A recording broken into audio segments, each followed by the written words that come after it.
আজকের ভিডিওটা অনেক গুরুত্বপূর্ণ একটা ভিডিও। আপনারা মনোযোগ সহকারে দেখবেন এবং কিছু প্যাটার্ন আছে যা হুবহু মিলছে আমাদের শহরগুলোর সাথে। আমি নাইটস টেম্পলারদের অতীত দিয়ে শুরু করব আর বর্তমান মিলাবো। নাইটস টেম্পলারদের ঘটনা যদি না জানেন তাহলে ডট মিলানো কষ্ট হয়ে যাবে।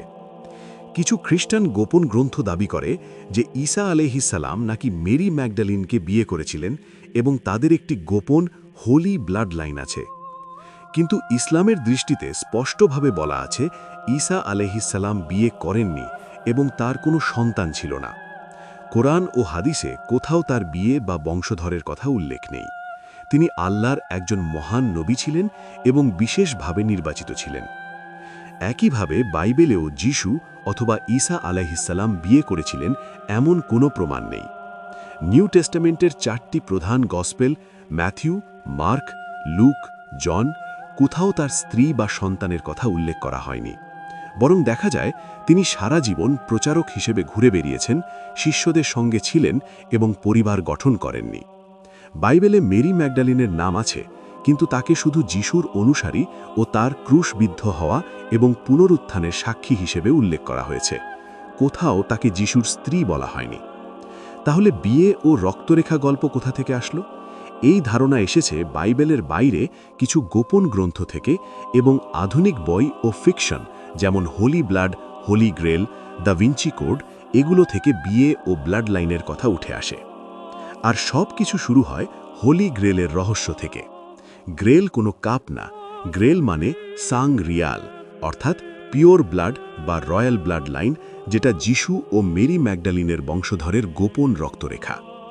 এই রক্তরেখা গোপনে রক্ষা করা হয়েছিল প্রায়ারি অফ সায়ন নামের সিক্রেট সোসাইটির মাধ্যমে, আর নাইটস টেম্পলার ছিল এই লাইন রক্ষা করার সামরিক প্রোটেক্টর। টেম্পলাররা ক্রুসেডের সময় পিলগ্রিমদের রক্ষা করত, কিন্তু পাশাপাশি তারা বিশাল ধনসম্পদ জমা করে এবং আধুনিক ব্যাংকিং সিস্টেমের মতো একটি নেটওয়ার্ক তৈরি করে।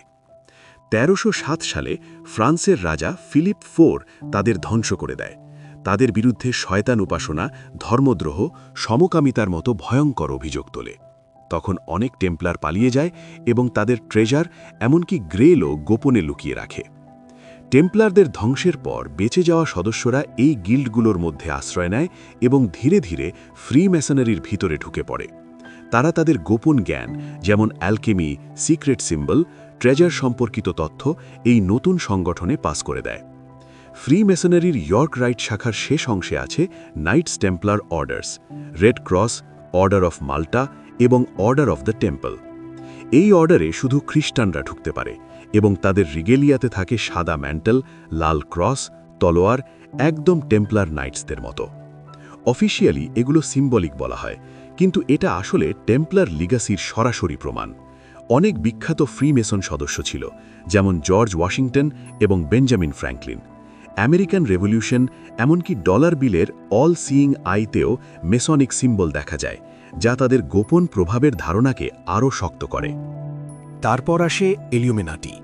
1776 সালে অ্যাডাম ওয়াইজহাউট জার্মানির বেভেরিয়াতে এটি প্রতিষ্ঠা করে।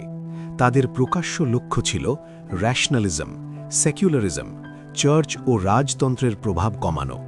1785 সালে সরকারিভাবে ইলুমিনাটি নিষিদ্ধ করা হয়, কিন্তু তারা ধ্বংস হয়নি, বরং আন্ডারগ্রাউন্ডে চলে যায় এবং ফ্রি মেসন লজগুলোর ভিতরে ইনফিল্ট্রেট করে। ফ্রেঞ্চ রেভলিউশন, বিশ্বযুদ্ধ এবং জেএফকে হত্যাকাণ্ডের পিছনে ইলুমিনাটির পরিকল্পনা ছিল। তাদের প্রধান সিম্বল হল অল সিইং আই, যা আজও বিভিন্ন রাষ্ট্রীয় ও সাংস্কৃতিক প্রতীকে দেখা যায়। সবশেষে এই সব কিছু মিলিয়ে তৈরি হয় নিউ ওয়ার্ল্ড অর্ডার বা NWO। এটি নাকি একটি গোপন এলিট এজেন্ডা, একটি পৃথিবীভিত্তিক সরকার, অর্থনীতি এবং ধর্ম সবকিছু এক হাতে নিয়ন্ত্রণ করার পরিকল্পনা। টেম্পলারের ট্রেজার, ফ্রি মেসন নেটওয়ার্ক এবং ইলুমিনাটির দীর্ঘমেয়াদী পরিকল্পনা সব মিলিয়ে কেঅস তৈরি করে অর্ডার চাপানোই হচ্ছে তাদের মেইন স্ট্র্যাটেজি।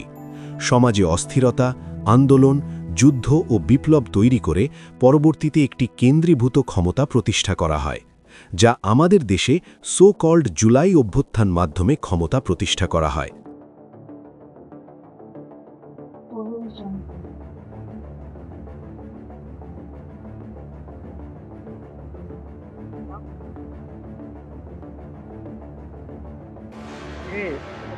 গণ অভ্যুত্থানে পতন হলো শেখ হাসিনা সরকারের।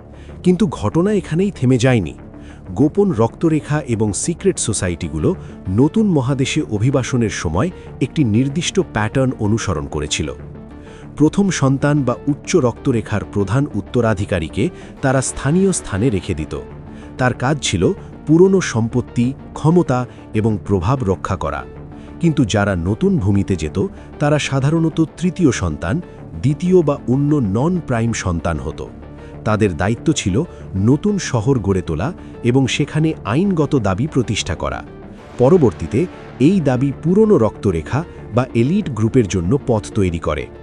প্রতিটি নতুন শহরের কেন্দ্রবিন্দু হয়ে ওঠে টাউন স্কোয়ার, যা দেখতে প্রায় ফ্রিমেসন মন্দিরের মতো।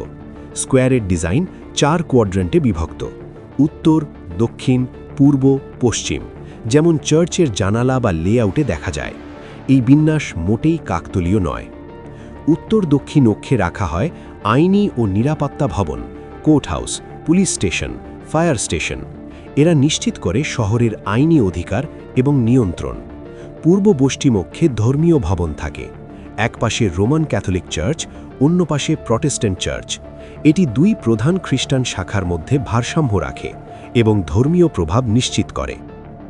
ফ্রিম্যাসন লজ বা হল প্রায় সবসময়ই টাউন স্কোয়ারের কাছাকাছি বা সরাসরি স্কোয়ারের মধ্যে থাকে। পানির উৎসের কাছে প্রায়ই একটি গাছ কাটা হয়, যা উৎসর্গ বা বলিদানের প্রতীক। এখানে গাছ বলতে মানুষকে বোঝানো হচ্ছে, আর পানির উৎস বলতে নদী বোঝানো হয়েছে। অর্থাৎ church, court, police station, fire station, পানি এগুলো খুব কাছাকাছিভাবে স্থাপন করা হয়েছে, অর্থাৎ একটা থেকে আরেকটার দূরত্ব খুবই কম। তাই তারা একটা দেশের অর্থনীতি, রাজনীতি, আইন নীতি সব কিছুই নিয়ন্ত্রণ করতে পারে। This is how they will establish a new world order.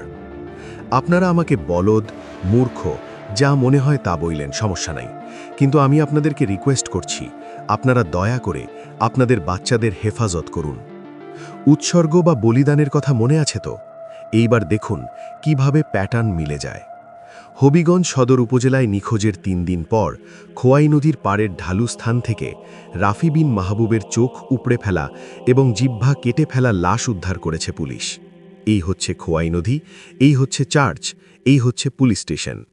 রাফিকে ঠিক কোন খোয়াই নদীর কোন লোকেশনে পাওয়া গিয়েছে সেটার এক্স্যাক্ট লোকেশন আমার কাছে নেই। রাফির বয়স 9 বছর, হারিয়েছে 6 জানুয়ারি, আর লাশ পেয়েছে 3 দিন পর, অর্থাৎ এখানেও আপনি অ্যান্টিক্রাইস্টের নাম্বার পেয়ে যাবেন। গত 5 ফেব্রুয়ারি রায়পুর থেকে ফাতেমা নামের শিশুটি গুম হয়ে যায়। পরবর্তীতে তাকে বাথরুমের সেফটি ট্যাঙ্কের ভিতরে পাওয়া যায়। মেয়েটির বয়স কত ছিল জানেন? 18 মাস। মেয়েটিকে কয়দিন পর পায় জানেন? 3 দিন পর। মেয়েটিকে কারা পায় জানেন? পুলিশ পায়। ঘটনা কিভাবে ধামাচাপা দিবে জানেন? জমি সংক্রান্ত সমস্যার কথা বলে বা পারিবারিক ভেজালের কথা বলে। কয়েকজনকে টাকা দিয়ে আগে থেকেই রেডি করে রাখবে। 2 বা 3 জনকে দোষী বানিয়ে তাদের মুখ থেকে স্বীকার করিয়ে পাঠিয়ে দিবে জেলে। তারপর তারা কোথায় যাবে সেটা পুলিশ ছাড়া আর কে বা জানবে। এইভাবে তারা আমাদের দেশ, শহর, আইন শৃঙ্খলা বাহিনী, অর্থ, রাজনীতিবিদ সবাইকে নিয়ন্ত্রণ করছে। আমাদের দেশ চলছে পশ্চিমাদের প্রেসক্রিপশনে। আমাদের দেশের বাচ্চাদের হত্যা করছে তাদের বাল দেবতাকে খুশি করার জন্য। বাল হচ্ছে শয়তানদের সেই দেবতা যাকে খুশি করার জন্য ওরা বাচ্চাদের স্যাক্রিফাইস করে। আল্লাহ আমাদের এই বালের সম্পর্কে সতর্ক করেছেন। আল্লাহ কোরআনে বলেছেন, إذ قال لقومه ألا تتقون স্মরণ করো, সে তাহার সম্প্রদায়কে বলিয়াছিল, তোমরা কি সাবধান হইবে না? أتدعون بعلا وتذرون أحسن الخالقين তোমরা কি বাআলকে ডাকিবে এবং পরিত্যাগ করিবে শ্রেষ্ঠ স্রষ্টা? এখান থেকে আপনি কিভাবে বাঁচবেন তাহলে? আপনি আপনার এরিয়াতে বা আশেপাশের একটা ম্যাপিং করে রাখেন। কোথায় এই সব ক্যাথলিক চার্চগুলো আছে এবং এই চার্চের আশপাশ ঘিরে police station, court, fire service ইত্যাদি আছে কিনা। সব প্যাটার্ন যে হুবহু মিলতে হবে এমন কথা নাই, এদিক সেদিক হবেই। যেমন গ্রাম অঞ্চলগুলোতে খ্রিস্টান খুব কম থাকে, তাই চার্চ নাও থাকতে পারে। কিন্তু ওরা বাসাবাড়িকে চার্চ বানিয়ে রাখে।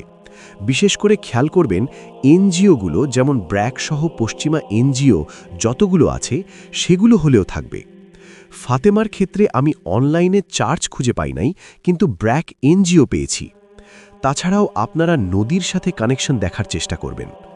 যদি আমি আমার এই ইনফরমেশন দিয়ে একটা শিশুকেও বাঁচাতে পারি, তা আমার জন্য হাসরের ময়দানে অনেক বড় নেয়ামত হয়ে দাঁড়াবে। ভালো থাকবেন, সুস্থ থাকবেন, আপনার বাচ্চার দিকে খেয়াল রাখবেন। আল্লাহ হাফেজ। يا أيها الذين آمنوا لا تتخذوا اليهود والنصارى أولياء بعضهم أولياء بعض ومن يتولهم منكم فإنه منهم إن الله لا يهدي القوم الظالمين হে মুমিনগণ, তোমরা ইয়াহুদি ও খ্রিস্টানদেরকে বন্ধুরূপে গ্রহণ করিও না। তারা পরস্পরের বন্ধু। তোমাদের মধ্যে কেহ তাহাদেরকে বন্ধুরূপে গ্রহণ করিলে সে তাহাদেরই একজন হইবে। নিশ্চয়ই আল্লাহ জালিম সম্প্রদায়কে সৎপথে পরিচালিত করেন না।